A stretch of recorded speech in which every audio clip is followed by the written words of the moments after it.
take pride in it. Because those who have gone before us will be able to teach us what it means. Because the knowledge is spreading. Thanks to technology. God's word is able to spread in its original form, straight from the hearts of humans, better than it ever has in history. And no one can doctor it. No one can change it like you can a book. The song that comes from my heart, from God to you, can live forevermore. And no one can alter it to suit their needs, their political agendas.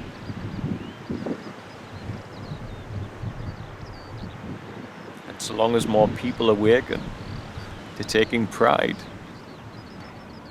in their actions and their speech, then we'll find a planet with a lot more humility on people who experience it.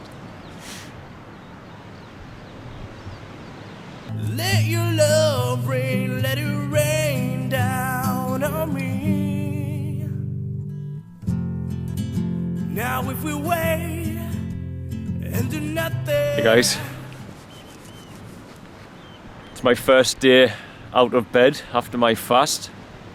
I'm still going through some detox and I'm still refeeding slowly, but I couldn't resist. This was going to be more valuable to my healing to get some sun on my skin than to stay in bed an extra few hours, so I've came for sunrise. I want to talk. I said I would speak about the fast and something it did to me, and it makes me want to talk about humility. And it's a difficult topic to speak about because humility is not something that can be described or not something you can attest that you've experienced, because as soon as you acknowledge humility, you lose it. Even if you feel humble, if you say to another person, I'm humble, not I'm humbled, but I am humble, you lose it. It's gone in an instant. And that's why it's a peculiar spiritual teaching to speak on. But I want to speak about how I was humbled during my fast and the humility I felt. And I want to speak about my understanding of the relationship between the necessity for us to have pride in our actions, to find humility. And often they say you must abandon all pride to have any humility. And I found that to be completely untrue in my life.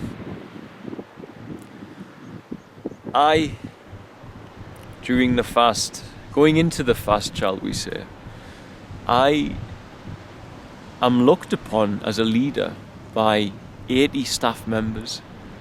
I am looked upon as a source of knowledge and wisdom, which I don't like to say, but people do thank me for imparting the gifts that I've learned on my spiritual practice to them via the internet and in life as well.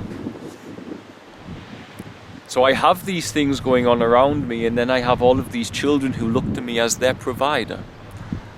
Now I'm just a conduit, a bridge between God. But here on the physical plane, despite the fact that many children will say to my wife, we know how much John loves God because when we thank him, he stops us and tells us to thank God. Now I don't want to say that because it sounds like I'm trying to promote my own humility, which I'm not. But what I'm trying to say and describe is that those children on the physical plane look to me as their guardian protector, many of them. Many of them have got phones. I have calls, WhatsApp messages constantly from so many children who look to me in that way. Even though they have staff members around them who love them, they still go to me as father because they think I'm the final say. Now when you add all of that up and you look at the responsibility God placed upon me, humility can be something that's very difficult to achieve in that position as a person, because you need to stay strong and I used the comparison in the video. If you were to take a lion and a kitten, you need to be more a lion than you would a kitten. But last week during the depth of my fast, if you asked me to describe myself, I'd have said I'm a kitten right now, because I was just completely surrendered to everything to God. I had nothing, no will of my own. And I realized that me going around in Tanzania was even more profoundly relevant, and I could see that I do that only by the behest and will of God. However much I try to force myself to be strong for everyone around me, it's a mask, and I'm still underneath the kitten. And we all should be that kitten. We all should be that child who looks to their father, who is humble. We all should be innocent. We shouldn't need to feel the need to be strong like that. We shouldn't need to feel a need for that sense of, I'm a masculine provider. But we can disconnect from that inner child within us, and we can connect to that a little too heavily. And I had quite a lot, and I needed that humbling, if you will. I needed the fast to really bring me down. I mean, it wasn't just a 2-week fast, remember. I'd weakened myself a great deal. In 6 weeks, I hadn't eaten for over 33 of those days, and what I had ate was meagre in between. I was very weak, and I felt it in my physical self. I was relying not on my physical body for protection and providing for me. I was relying on God solely to ensure no danger would come. I wouldn't have been strong enough to defend myself.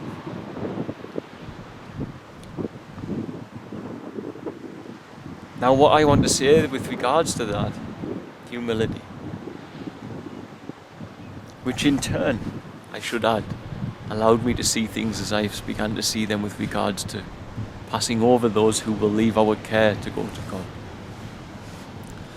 But aside from that, I came to a realization I've always had, that we must have pride in our actions to be able to achieve that. Because if we want to be a person of God, you must have pride in your speech, you must have pride in your mannerisms, you must have pride in your behavior, you must have pride in your moral compass, because you want them all to be in line with what you know is righteously correct.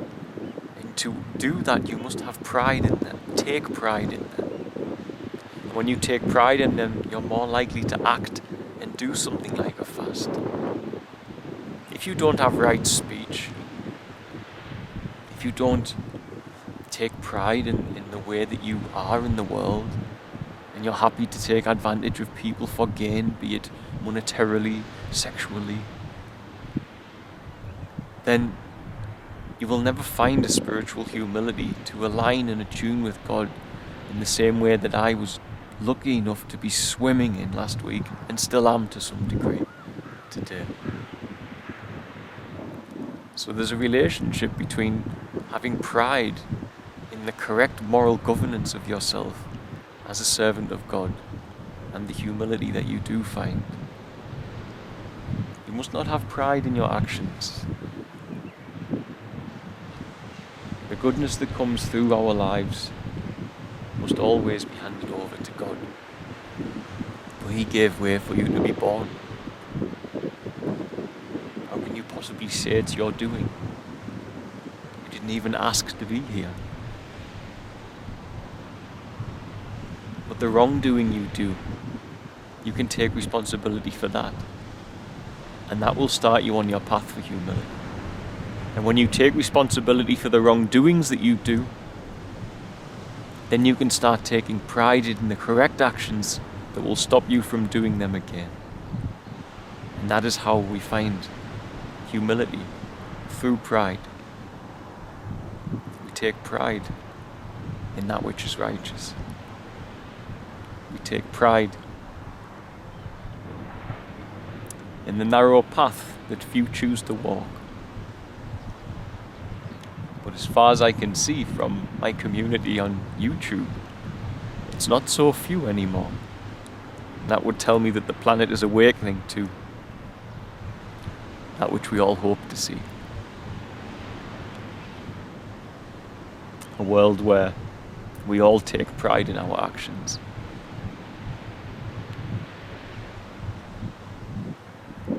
Pride in how we speak, how we treat others, how we treat animals, how we treat the planet, how we treat Mother Earth, how we treat our families, ourselves. We take pride in it. Because those who have gone before us will be able to teach us what it means. Because the knowledge is spreading. Thanks to technology. God's word is able to spread in its original form, straight from the hearts of humans, better than it ever has in history. And no one can doctor it. No one can change it like you can a book. The song that comes from my heart, from God to you, can live forevermore. And no one can alter it to suit their needs, their political agendas.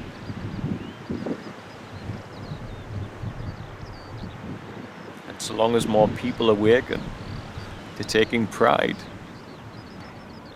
in their actions and their speech, then we'll find a planet with a lot more humility on people who experience it.